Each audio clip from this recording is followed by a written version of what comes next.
आदाब. माझं कुटुंब माझी जबाबदारी. मी मुख्यमंत्री, माझा मुलगा आजारी. आता काय करूं? गृह मंत्रालय माझ्यावर पडला भारी. फिलहाल महाराष्ट्र की कहानी यही है. सचिन वादे प्रकरण में एक तरफ सरकार फंसी हुई है और विरोधी पक्ष सरकार को आंखें दिखा रहा है. ऐसे में गृह मंत्री के ज़रिए 100 करोड़ मांगने का जो मामला था, जिसके कारण परमबीर सिंह ने इस्तीफ़ा दिया, इस्तीफ़ा देने के बाद आरोप भी लगाया. ये कहानी तो चल रही है, मगर इसी बीच दूसरी कहानी कोरोना की आ गई, ताकि ये सारे मामले दबाए जाएं. अब कोरोना की बात अगर करेंगे तो महाराष्ट्र में 8 बजे से सवेरे 7 बजे तक रात का कर्फ्यू लगा दिया गया है. जमावबंदी यानी 144, जमावबंदी यानी 5 लोग अगर एक जगह जमा होंगे तो पुलिस कार्रवाई कर सकती है और दौड़ाने का काम पुलिस कर भी रही है. मगर जनता परेशान है कि कोरोना जब लोग घरों में रहते हैं उस वक्त लॉकडाउन लगाया जा रहा है.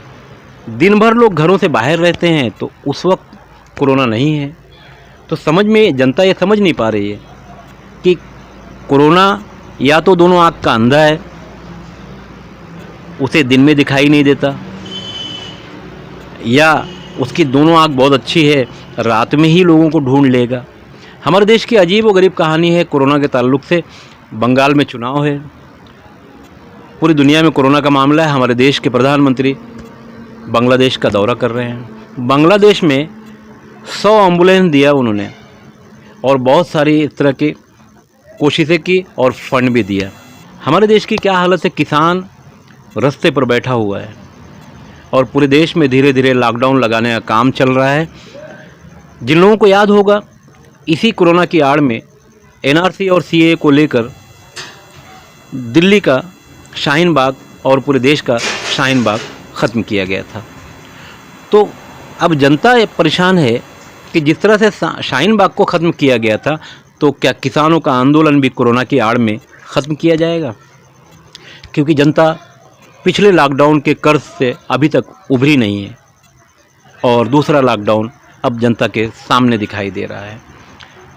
जनता की जो कारोबारी हालत है, दुकान बंद, दुकान का किराया चालू, मीटर यानी जो पावर की बिल आएगी वो चालू, स्कूल बंद मगर फीस का मामला चालू, गाड़ी बंद, गाड़ी का जो ईएमआई है वो चालू. तो ऐसे में आखिर जनता ये पैसे लाएगी कहाँ से जब इनके पास कारोबार नहीं होगा? तो सरकार की जो दोहरी नीति है, जहाँ चुनाव है, जैसे बिहार में चुनाव हुआ तो वहाँ कोरोना का मामला था ही नहीं. तो सत्ता में बैठी जो सरकारें हैं, चाहे महाराष्ट्र की हो चाहे केंद्र सरकार हो, जहाँ इनको अपना काम है वहाँ कोरोना नहीं होता, जहाँ उनको अपना काम दिखाई नहीं देता वहाँ कोरोना आ जाता है. जनता की सोच तो बस अब यही बन चुकी है. बहरहाल कोरोना का पार्ट 2 जनता कैसे बर्दाश्त कर पाएगी, कैसे अपनी गाड़ी की ईएमआई भर पाएगी, अगर होम लोन है तो अपने घर का होम लोन कैसे भरेगी, दुकान बंद है तो किराया कैसे भरेगी, और पावर की बिल कैसे भरेगी, अपने बच्चे की फ़ीस कैसे भरेगी. ये सारे मामलात अब सोचने जैसे हो गए. जनता परेशान है, नेता मालामाल हैं. मैं सुल्तान कुरैशी के साथ खान फ़खर आलम.